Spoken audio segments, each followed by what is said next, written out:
Hey friends, in this video I will give you a review on the new Apple M1 Max from students' perspective by looking at battery life, portability, price and performance. Welcome back to my channel where we talk about the tips and tricks for improving your life as a student. So let's have a look at the new Apple M1 Max in various categories. But as this is a review from a student's perspective, I will focus on the ones that are most relevant for students. And those are, in my opinion, portability, battery life, camera and microphone due to COVID and video conferences or video calls, then performance and especially performance for price. And at the end, I will also compare the new Apple M1 Max to my old Intel MacBook Pro, and I will, of course, give my personal recommendation about what Mac you should buy. So let's start with portability, and when looking at portability, you can of course only have a look at the MacBook Pro and MacBook Air and not on the Mac Mini because that's a desktop computer.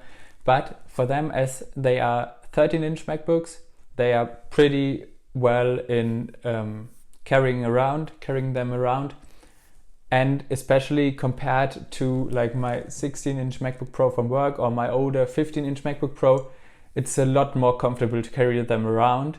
And hopefully after COVID, you of course will take them every day to school. And for that, 13 inches is a lot better than 15 inches or 16 inches.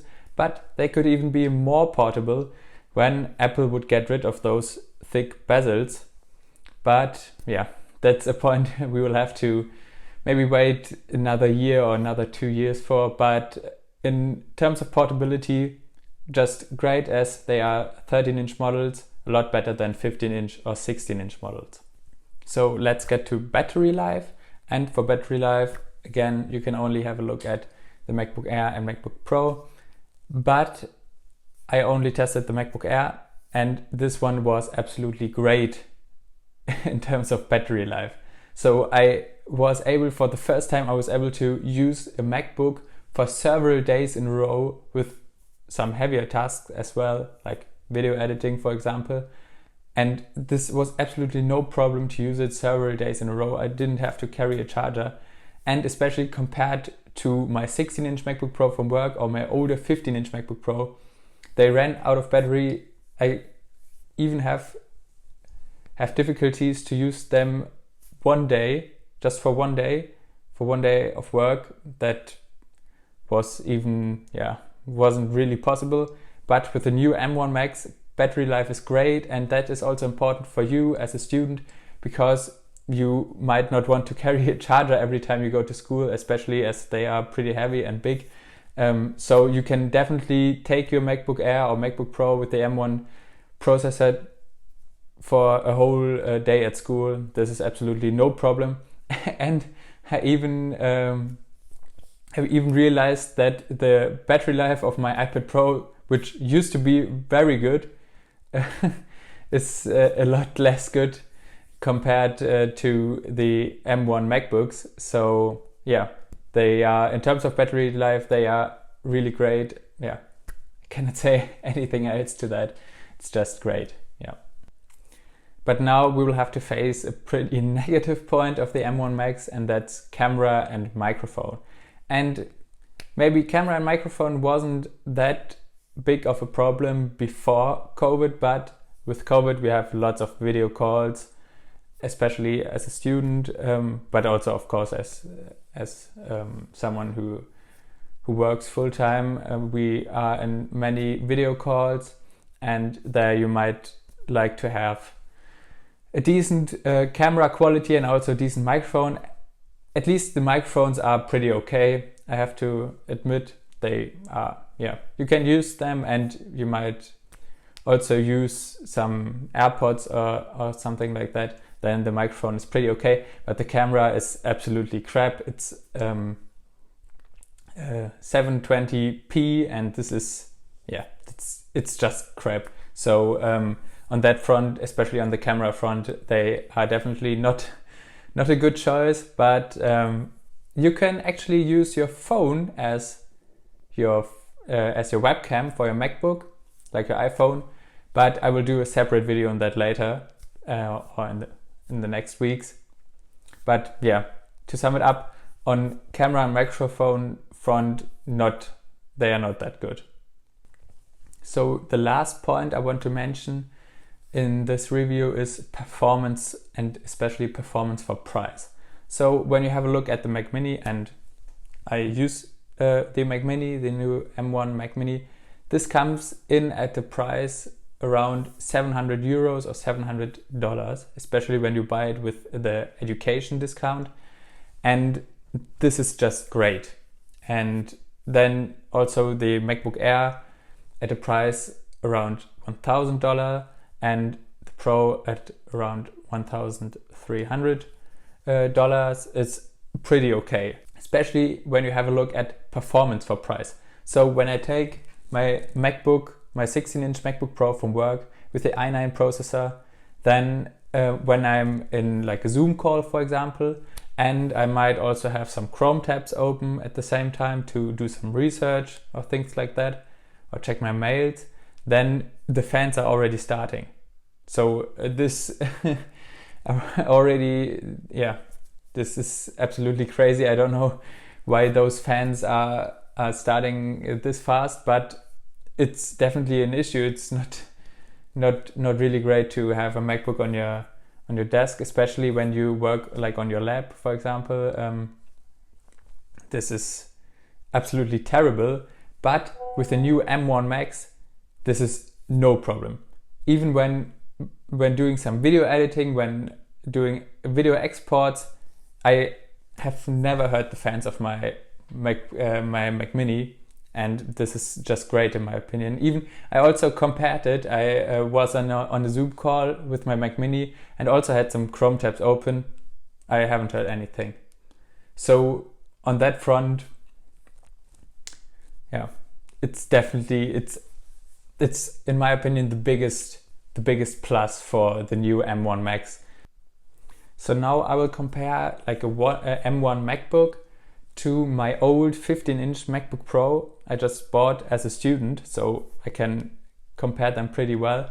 And so I will again compare those in the categories of price, performance, battery life, and portability, as those are the main points in my opinion. So when you have a look at the price, when you want to buy like a MacBook Air today, it's about $1,000, and I paid for my 15-inch MacBook Pro back then. I paid about double the price. So here it's a huge difference already. Then for performance, it's again a huge difference, as the new M1 MacBooks run absolutely smooth with all heavier tasks like coding, video editing, everything, no problem. And my 15-inch MacBook Pro also started the fans. It got really hot when doing some editing or coding. So there also a huge gap. And battery life, again, huge gap. With the new M1 MacBooks, I can use it several days in a row without charging. And my old 15-inch MacBook Pro, I had to carry a charger with me all the time. I didn't have a good feeling to leave the house with the MacBook Pro without a charger. And with portability, of course, it's also a point where the M1 MacBook wins, because it's just 13 inches, and 13 inches is a lot more comfortable to carry around than 15 inches. But that's a point where you might say, yeah, why didn't you just go for a 13-inch MacBook Pro? Yeah, that's absolutely the point, because I wanted to do some heavier tasks as well with my MacBook. So I also wanted to do some coding, some video editing and stuff like that. And back then, when wanting to buy the base 13-inch MacBook Pro or the base MacBook Air, this wasn't possible in this category. So I had to go with a 15-inch MacBook Pro to be able to at least do those tasks like a bit next to my student tasks. And that's exactly where, in my opinion, the M1 MacBooks or also the M1 Mac Mini come in. They are really great in all the basic student stuff, student computer work, and they are reasonable price, and you can do all those heavier tasks as well without any issues. So to sum it up, I think when you are a student and you want to buy a Mac, of course with Windows it's a complete different thing, but if you want to have a Mac and you are a student, you should definitely go with the M1 MacBooks or the M1 Mac Mini. I will talk about that in the personal recommendation as well when talking about what M1 Mac to buy. But yeah, you should just go for them rather than buying like a 2017 MacBook Pro or something like that, as it doesn't make sense. Even on the price front, it does absolutely not make any sense to not buy a M1 MacBook compared to older MacBooks when you want to use it as a student and you also want to do some heavier tasks, not only the basic student computer tasks like writing essays or preparing presentations. Then of course you could basically choose every MacBook or every Mac. Yeah, so that's it about the comparison between the M1 Macs and my old MacBook Pro. And I even sold my old MacBook Pro back in at the end of the summer of 2020 and I actually got more than you would have to pay for the 13-inch M1 MacBook Pro right now. So this was actually a pretty good deal for me. Yeah, I got pretty lucky to sell it at the right time. So now let's get into my personal recommendation about what M1 Mac you should now actually go and buy. And here I'd like to differentiate between two categories. So the one category are students that do not own an iPad and also do not plan to own an iPad in the near future. And the other category then of course is those are the students that already have an iPad or want to buy an iPad in the near future. So let's start with the ones that do have an iPad, and for those I would definitely recommend buying the M1 Mac Mini, and especially when you also have like a monitor for it, then I would definitely go for the Mac Mini, because you can have your Mac Mini as a really powerful machine at home for your heavier tasks that you will do at your desk. And then you also have your iPad, which you can then carry to school every day. And there you can also do all the more basic computer stuff away from your desk, like writing an essay or like everything you do at school. Also handwritten notes, of course, with the iPad is absolutely great. And of course, when you are at home and you do some more heavier tasks on your Mac Mini, and you then later on have to present them at school, this is of course also possible on your iPad. You just send them over via AirDrop, and then you can absolutely take them to school with your iPad or on your iPad and present them at school. This is no problem, and especially at the price point of 700 euros or $700 with the education discount, it's a no-brainer in my opinion to go for the M1 Mac Mini when you already have an iPad. Then for the other category, for the ones that do not own an iPad and do also not plan to own an iPad, I would definitely go for the M1 MacBook Air, as it comes around at a price of 1,000 euros or $1,000. It's a great entry price, and yeah, you get most of the power you also get with the M1 MacBook Pro, so there is no big difference, but a pretty big price difference of around $300 or 300 euros that might matter to you as a student. So I would definitely go with the M1 MacBook Air. It's also pretty thin, it's very portable, you can carry this to school every day without any issues. So I would definitely go with that.